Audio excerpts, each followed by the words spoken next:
Olá, irmãos e irmãs. Todos nós, em nossa vida, já passamos por algum momento de dificuldade, de aflição, de insegurança, alguma situação externa que, porventura, nos abale, que venha a interferir na nossa rotina, na nossa vida diária. Hoje, o mundo vive uma situação que abala não uma pessoa, não um grupo de pessoas e nem mesmo um único povo, mas abala toda a humanidade. Toda a humanidade está sob risco dessa enfermidade, essa doença que rapidamente se alastra por todo o planeta. Isso tem trazido uma certa insegurança, aflição, um medo que se espalha na mesma medida e que muitos ficam até alarmados, muitos ficam até exauridos nas suas forças devido ao medo que essa enfermidade provoca. Não são poucos que têm tomado medidas extremas. Como nós haveremos de nos comportar?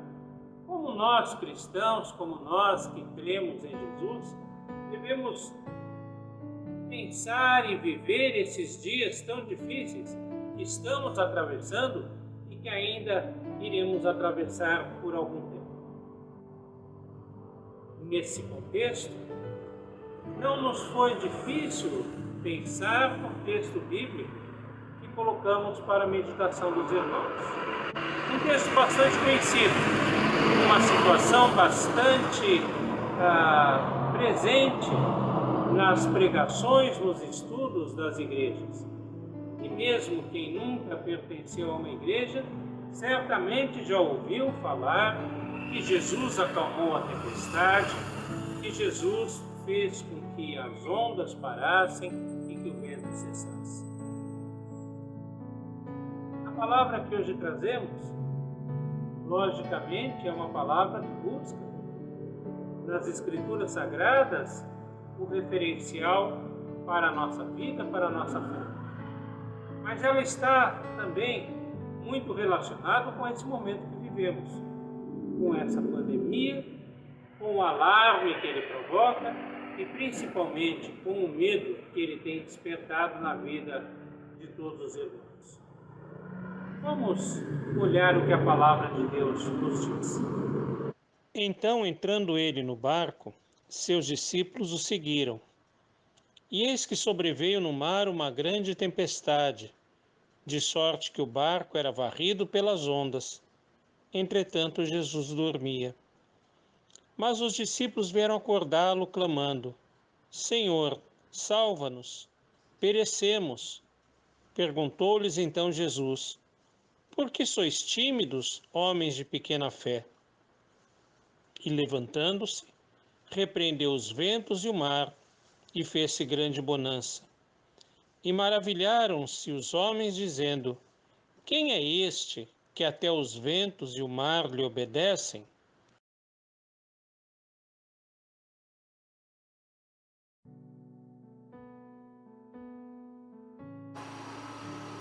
O texto bíblico fala que Jesus e os discípulos entraram no barco e saíram pelo mar da Galileia. Jesus foi para o fundo do barco e ali adormeceu.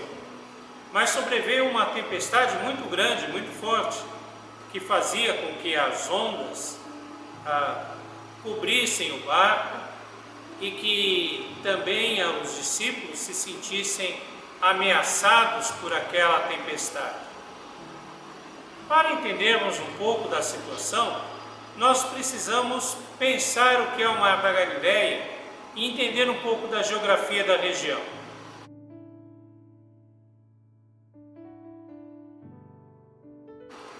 Acontece que o Mar da Galileia ele é formado por um vale, ele é um vale que fica no leito do Rio Jordão. O Rio Jordão corta a Palestina de norte a sul, chega no meio das montanhas da Galileia e encontra um vale, ali forma um mar e depois continua o seu curso em direção ao sul até o Mar Morto. Isso faz com que o chamado Mar da Galileia não seja exatamente um mar, é mais propriamente um lago. É chamado às vezes na Bíblia de Lago de Genezaré e tem também lá outros nomes. O nome Mar da Galileia também é um nome tradicional por se referir à região onde ele está. Mas ele não é muito grande. Ele é talvez, para nós que somos aqui de Santos, ele é talvez um pouco maior, não mais do que 2 vezes o tamanho da nossa bacia, aqui na frente do mar, aqui de Santos. Então não é um espaço tão grande, não é um mar, um oceano assim tão grande. O problema é que, estando ele num vale cercado de montanhas, é muito comum que ali se formem correntes de vento que agitem as águas, que façam com que as ondas aumentem e ameacem aqueles que querem atravessar o mar através de um barco.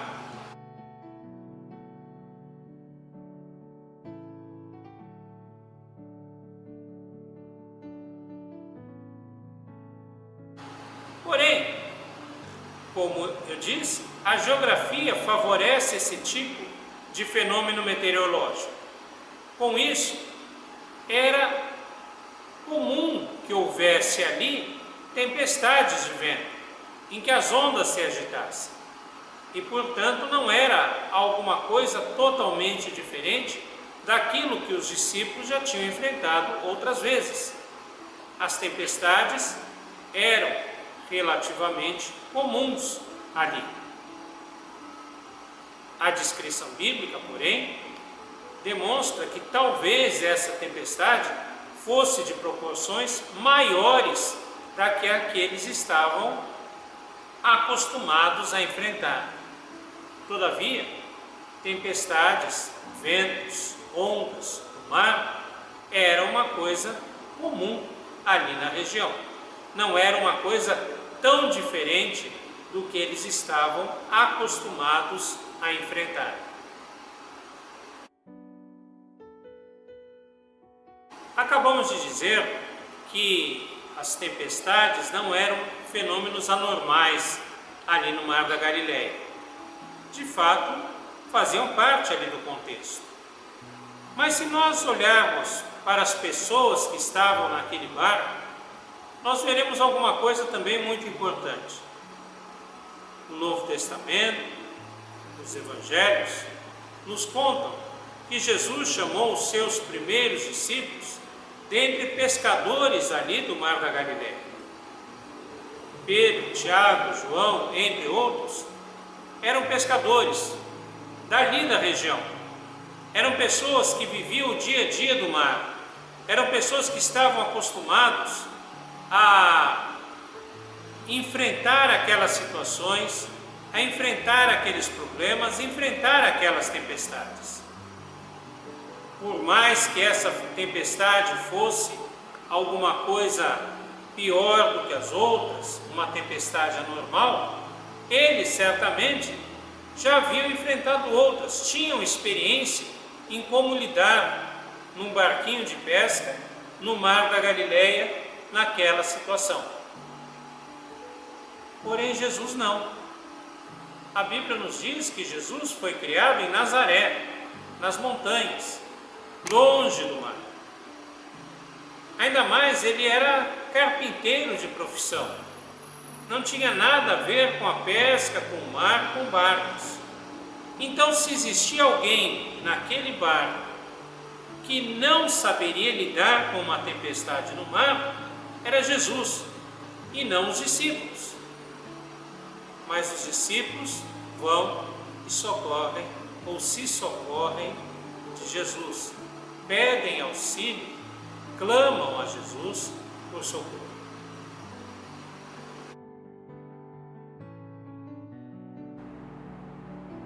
Não sei se pela magnitude da tempestade, se pela surpresa, ou por algum outro motivo, o fato é que os discípulos discípulos ali naquele barco ficaram muito mais do que assustados com a situação.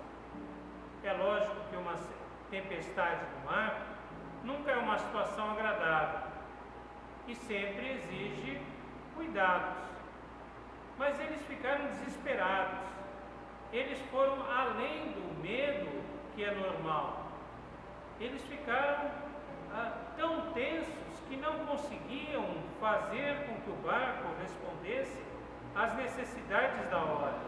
Não conseguiam dirigir o barco até a praia. Não conseguiram controlar a sua situação.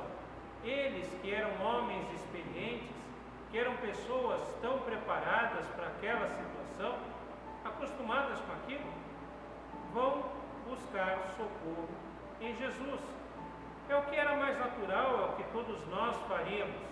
Afinal, diante de uma situação de perigo, de uma situação de estresse, vamos buscar a Jesus, vamos procurar a Jesus. Mestre, socorre-nos. É o que eles fazem. E então Jesus, que estava dormindo, é despertado diante daquela situação.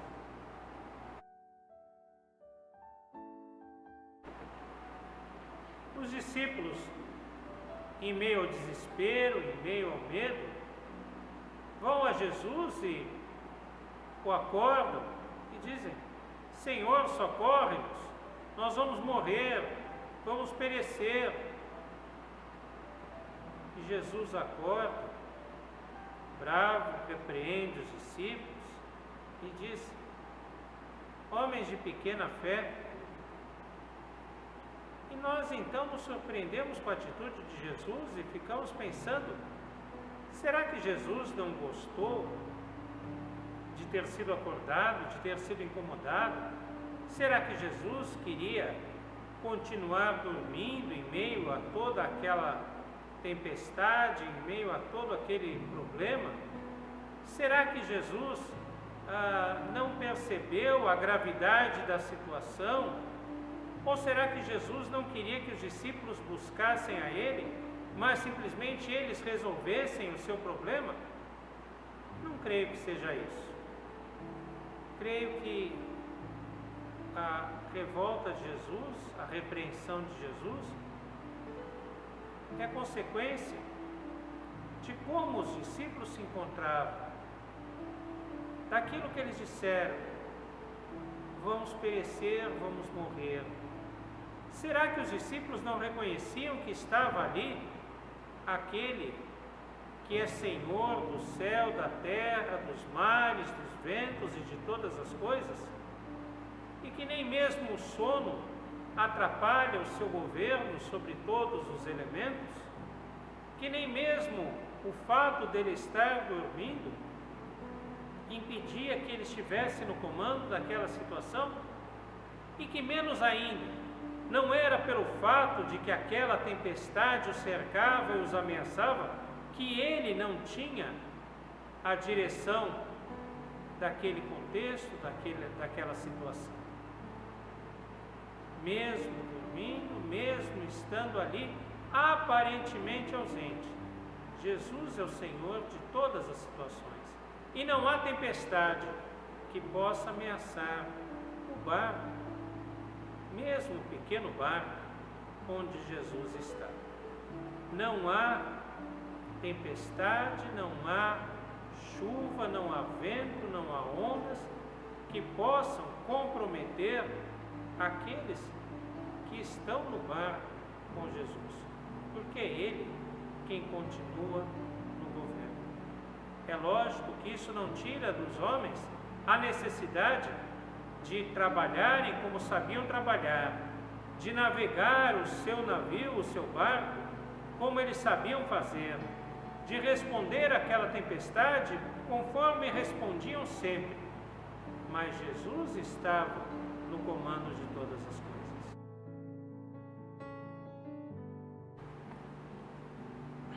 Jesus vai, repreende os ventos, e cessa a tempestade, cessam as ondas, cessa o perigo. Apesar de toda a repreensão que Jesus deu aos seus discípulos, apesar dele ter chamado atenção para a sua falta de fé, para a sua incompreensão da situação e para o fato de que eles não entendiam que ali estava quem era maior do que o vento e a tempestade, Jesus vai e cessa aquilo que trazia insegurança para os discípulos. Ele demonstra assim o seu amor, o seu cuidado, o seu respeito para com os sentimentos dos discípulos. Não importava que eles não conseguissem entender até onde ia o senhorio e até onde ia o poder de Jesus. Embora eles não conseguissem perceber o domínio de Jesus, não conseguissem perceber que ali estava o Filho de Deus, Jesus não age reciprocamente. Jesus não age de uma forma a desprezar aquilo que eles sentiam, embora sentissem errado. Jesus cuida deles. Jesus responde à sua ansiedade. Jesus tira o mal que os afligia.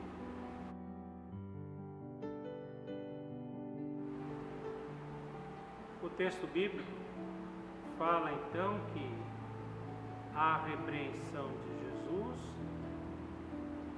os ventos cessaram, as ondas baixaram e se fez grande bonança. Os discípulos estavam acostumados até com situações em que o mar era mais perigoso, em que o mar era mais agitado, em que o mar apresentava ondas maiores, em que o mar não estava em tão grande bonança assim. Mas Jesus os conduz então àquela situação que eles mesmos foram incapazes de se conduzir. Eles não foram capazes de levar o barco até a praia. Jesus não os levou até a praia, mas transformou o mar em algo seguro, em algo tranquilo, em algo que não os ameaçava mais. Talvez eles quisessem ir naquele momento para a praia, para suas casas, para as suas famílias, voltar, enfim, a um lugar onde pudessem colocar os pés em terra firme. Mas Jesus os conduz a uma outra situação, a situação de bonança, de calmaria. Podiam continuar a viagem, podiam continuar para onde estavam indo, podiam continuar com os seus afazeres, porque agora estavam seguros, porque Jesus os conduziu até lá. Na verdade, eles estavam seguros desde o começo.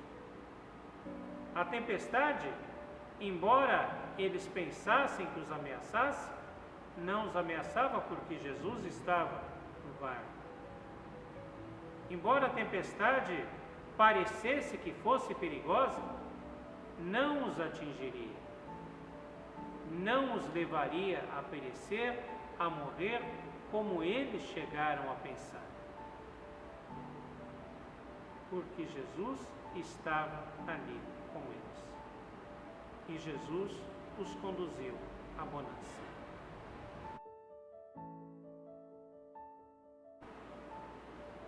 O texto termina com a admiração dos discípulos, que se perguntam: quem é este? Quem é este que até os ventos e o mar lhe obedecem? Quem é este que tem domínio sobre a natureza? Quem é este que tem domínio sobre aquelas coisas, sobre aquelas situações que nos ameaçam e que podem nos levar a perecer? Quem é esse que nos salva da morte? Quem é esse que nos traz paz e nos leva em segurança. Quem é esse? Esse é Jesus.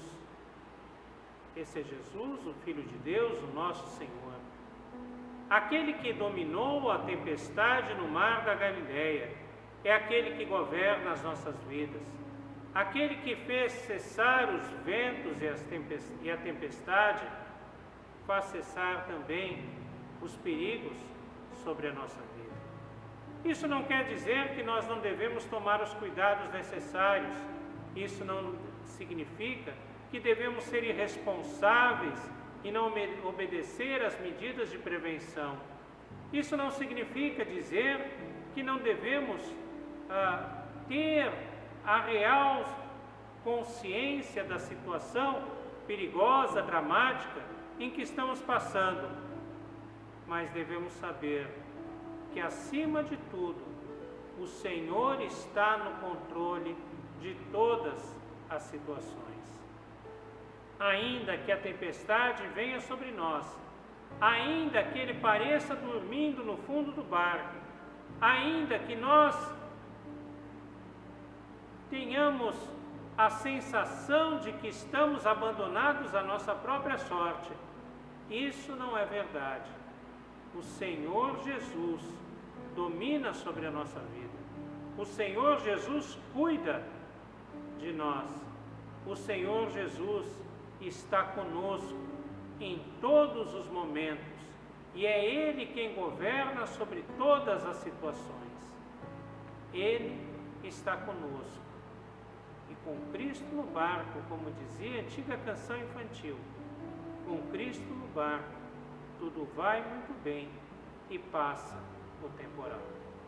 Esperamos que, com as medidas de prevenção, com o trabalho dos profissionais de saúde, com a responsabilidade das autoridades e com o cuidado de toda a população, inclusive de nós cristãos, logo essa crise passa e logo nós nos lembramos, ou nos lembremos, melhor dizendo, de que Cristo acalma a tempestade. Amém.